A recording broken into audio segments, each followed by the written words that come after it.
leading in mobilizing funds of about 27 crores from central agencies like TEQIP3 and RUSA. His association with Kurukshetra University is also a remarkable and a long one. As a faculty member, then as a director of UIET Kurukshetra and as a chairman of Department of Electronic Science. Sir के बारे में बहुत कुछ कहने को है, sir की बहुत अचीवमेंट्स हैं, लेकिन मैं बहुत कुछ ना कह के सर को इनवाइट करूंगी, सर को रिक्वेस्ट करूंगी कि वो आए और हम सर से सुनना चाहते हैं बहुत कुछ. A big round of applause for sir please. Speaker महोदय जो अभी आए थे हमारे बीच में, आदरणीय अनिल प्रकाश जोशी जी,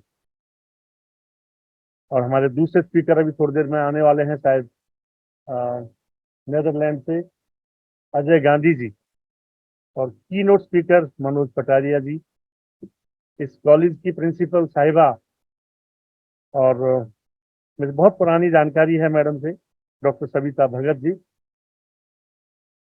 डॉक्टर अरुण भगत जी, जिनके बिना मैडम इतनी कामयाब नहीं हो सकती, लेकिन यस, इनका भी साथ में के साथ रहता है हमेशा.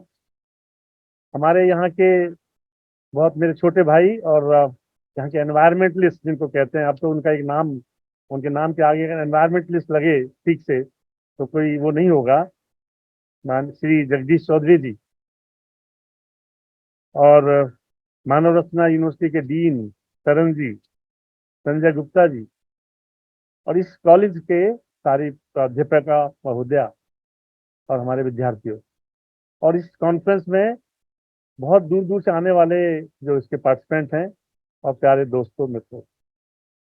First of all I would like to congratulate doctor Savita Bhagat, a dynamic principal of this college, who has organized this kind of event, and I would like to congratulate her especially for the reason that she could manage, the right person at the right place. For example, we have just heard हमारे अनिल प्रकाश जोशी जी को सभी ने सुना. In fact मैं अपने आज lecture में थोड़े से बोलने के पॉइंट लिख के लाया था, तो सारे पॉइंट हमारे जोशी साहब ने वो बोल दिए हैं. तो मेरे को लगता है मेरे को बोलने के लिए ज्यादा कुछ नहीं है, पर हाँ, उन्होंने तो सारी जिंदगी अपनी इसमें खपाई है, सारी जिंदगी लगाई है, और किस तरीके से अपनी बात कही. तो मेरे को एक तो बात लगती है, यदि आज की कॉन्फ्रेंस से हम उनमें से कुछ भी एक दो बिंदु यहाँ से लेके जाएं, तो सही मायने में जो डॉक्टर सविता ने कॉन्फ्रेंस की है उसका मकसद पूरा होगा. तो मेरी सभी पार्टिसिपेंट से एक रिक्वेस्ट यही है कि जो भी चीज आप एनवायरनमेंट बचाने के लिए कर सकते हैं, सस्टेनेबिलिटी के लिए कर सकते हैं, आप कीजिए, चाहे छोटी छोटी चीज हो. मैं आपने अभी थोड़े से उद्बोधन में बताऊंगा कैसे कैसे हम एनवायरनमेंट को नुकसान पहुंचाते हैं, और कैसे कैसे यदि हम अपनी छोटी छोटी हरकतें ठीक से कर लें तो एनवायरनमेंट को बचा भी सकते हैं, बहुत फायदा कर सकते हैं. लेकिन ना जाने अनजाने में कहीं ना कहीं हम भूल जाते हैं कई बार.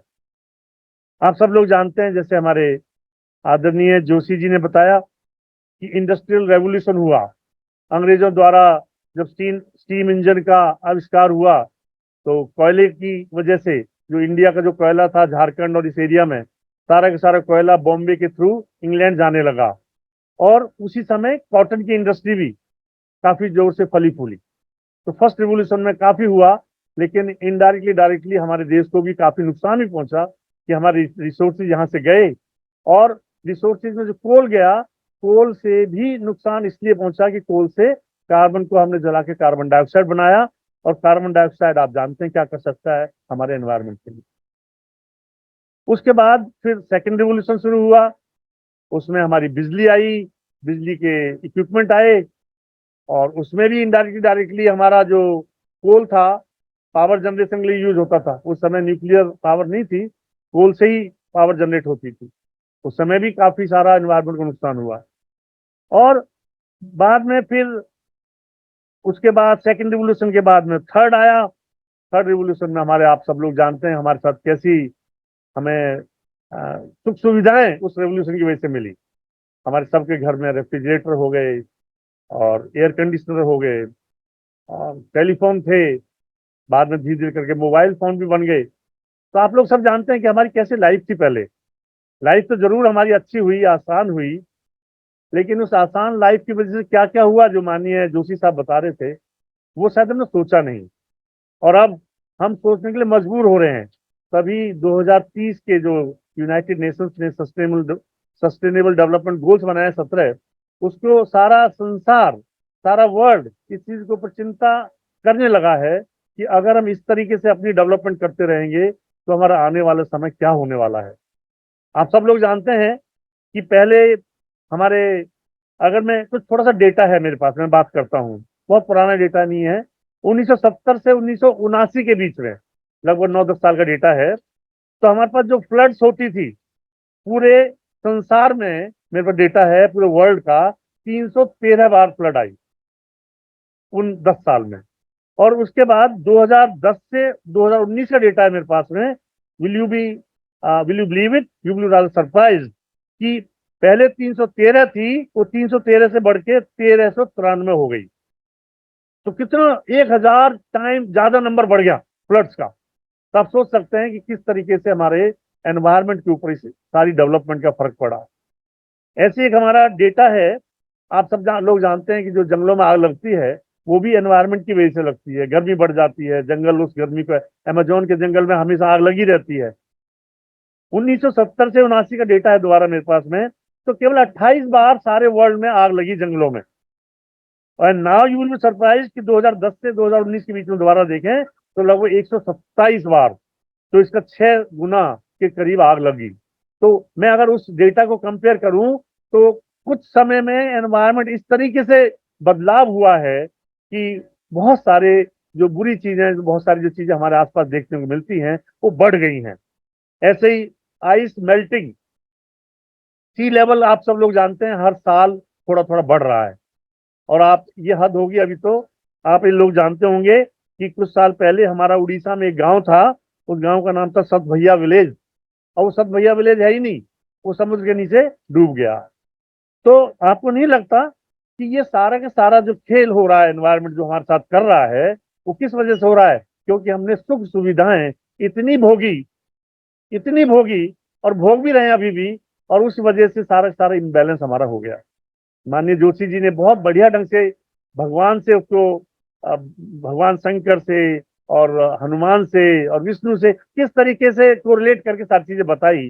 तो मेरे को ऐसा लगता है कि आज की डेट में, आज के समय में, यदि हम एनवायरनमेंट के प्रति सजग नहीं रहेंगे और एनवायरनमेंट को ठीक से नहीं, एनवायरनमेंट के प्रति ठीक से नहीं सोचेंगे, तो कहीं ना कहीं हम अपने लिए आने वाला समय वही होने वाला है जो हमारे जोशी साहब कह रहे थे। जो 3 बिलियन 4 बिलियन ईयर पहले जो थी हमारी हालत, दोबारा वही पृथ्वी 25 बिलियन ईयर पहले पृथ्वी पर था, उसका खत्म हो गया, फिर 6 बिलियन ईयर पहले था, फिर खत्म हो गया। तो इस तरीके से ये चीज हो सकती है, दोबारा हम उसी साइकिल की चपेट में आ जाएं। तो मेरे प्यारे दोस्तों, प्यारे बच्चों, आज की जो कॉन्फ्रेंस हुई है ये, इस कॉन्फ्रेंस का काम खाली पेपर प्रेजेंट करना नहीं है। अभी जोशी साहब कह रहे थे कि नेचर में पेपर लिखने से नेचर नहीं बदल सकती। नेचर एक बहुत बड़ा जर्नल है, आप सब लोग जानते होंगे कि नेचर में पेपर यदि पब्लिश हो जाता है तो ये सोचता है कि वो नोबल लॉरेट जैसे बन जाता है। ये लोग कहते हैं साइंस में, नेचर के पब्लिकेशन यदि एक हो जाए तो सारी जिंदगी कोई काम ना करे तभी भी वो रोटी खा सकता है। ये हालत है नेचर की पेपर की। तो मैं ये कह रहा हूँ, नेचर में पेपर छापने से नेचर नहीं बनेगी, हम लोगों को सजग रहना पड़ेगा इस नेचर के लिए, और छोटी छोटी चीज हम खुद को करनी पड़ेगी। मैं अभी कुछ दिन पहले, कुछ 7-8 दिन पहले किसी के एक लेक्चर सुन रहा था, बड़ा अच्छा लगा। उस लेक्चर के बारे में थोड़ा सा सोचा आप सब लोग से शेयर करूं। आईआईटी बॉम्बे के एक प्रोफेसर हैं चेतन सिंह सोलंकी, उन्होंने कसम खाई है पिछले कुछ साल से, 10-15 साल से, कि वो जो धरती माता की जो डायरेक्ट जो एनर्जी है, जो फोसल फ्यूल है या बिजली है, वो कुछ यूज नहीं करेंगे। वो केवल सोलर, जो भगवान देवता है हमारे, सूर्य भगवान है, उनके द्वारा जो दी हुई ताकत है, उसी के बेस पर वो सारी अपनी जिंदगी चलाएंगे। उनका पूरा परिवार, इनफैक्ट उन्होंने गाड़ी बनाई है, उस गाड़ी में हर चीज सोलर सेल से या सोलर एनर्जी से चलती है। तो कई बार वो सोलर एनर्जी चार्ज नहीं हो पाती, चल नहीं पाती, तो वो अंधेरे में ही रहते हैं। और उन्होंने ये भी कसम खाई है कि मैं सारी जिंदगी कपड़े प्रेस के बिना रखूंगा, मैं आयरन नहीं करूंगा कपड़ों को। आप सब लोग जानते हैं कि कपड़े को आयरन करने का क्या मतलब है, कितनी एनर्जी खर्च होती होगी हमारे कपड़ों को प्रेस करने में। अगर हम सब लोग ये डिसाइड कर लें और ये फैशन बना दें कि यार रिपल वाले कपड़े अच्छे लगते हैं, ये तो फैशन की बात है। आपने देखा कपड़े फटे हुए अच्छे लगने लग जाते हैं, कभी कभी जीन्स फटी हुई अच्छी लगती है, और पता नहीं लगती है तो लगती है, फैशन बन गया, लोग यूज करने लगे। तो अगर हम एक ऐसा फैशन बना दें कि कपड़े बिना प्रेस के और रिपल वाले पहनने लग जाएं, तो आप सोच के देखो कितनी सारी एनर्जी हम बचा सकते हैं। तो क्यों ना हम इस हॉल में जो बैठे हुए हैं, हमारे तो एनवायरमेंटलिस्ट बैठे हैं, विद्यार्थी बैठे हुए, टीचर्स बैठे हुए हैं, क्यों ना हम सोचें आज के दिन ऐसी इस कॉन्फ्रेंस के टाइम में ऐसी कोई चीज अपने अंदर ढालें कि भाई आज से मैं ये चीज नहीं करूंगा या ये चीज छोड़ दूंगा। और यदि ऐसे ऐसे हम करेंगे तो आई एम श्योर कि हमारा एनवायरमेंट कहीं ना कहीं आगे ज्यादा दिन तक ठीक रह पाएगा और ऐसी कॉन्फ्रेंस का एक मायना होगा। और मैं इस कॉन्फ्रेंस के ऑर्गेनाइजर्स को अपनी तरफ से बहुत साधुवाद देता हूं, क्योंकि खास एक ऐसा विषय लिया है। टेक्नोलॉजी से सब कुछ अच्छा हो रहा है, नो डाउट।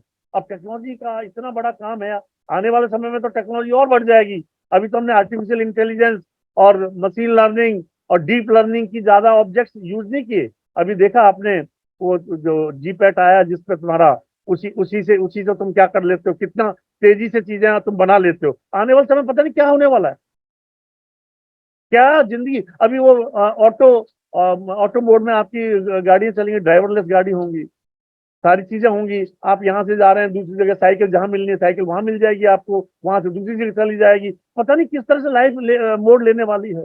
तो मैं समझता हूँ कि ये टेक्नोलॉजी के नो डाउट बहुत फायदे हैं, एडवांटेज है, आप अपनी लाइफ अच्छे जीते हो। लेकिन कहीं ना कहीं ऐसा ना हो कि हम टेक्नोलॉजी के चक्कर में अपने एनवायरनमेंट को पूरी तरह से खराब कर दें। एनवायरनमेंट को, सस्टेनेबिलिटी को ध्यान में रखते हुए जो हमारे यूनाइटेड नेशंस ने 17 सस्टेनेबल डेवलपमेंट गोल दिए हैं, हम उनका ध्यान रखें और उसके माध्यम से दोनों चीज साथ साथ चलें, बैलेंस करें। There is enough for the man need, but man की ग्रीड के लिए नहीं है। गांधी जी कहते थे कि ग्रीड तो ग्रीड है, अगर हम सब लोग अपनी ग्रीड को कम करके केवल नीड के हिसाब से चलेंगे तो भी काफी है। मेरे प्यारे दोस्तों, बहुत बहुत आपका आभार। Thank you very much. नमस्कार।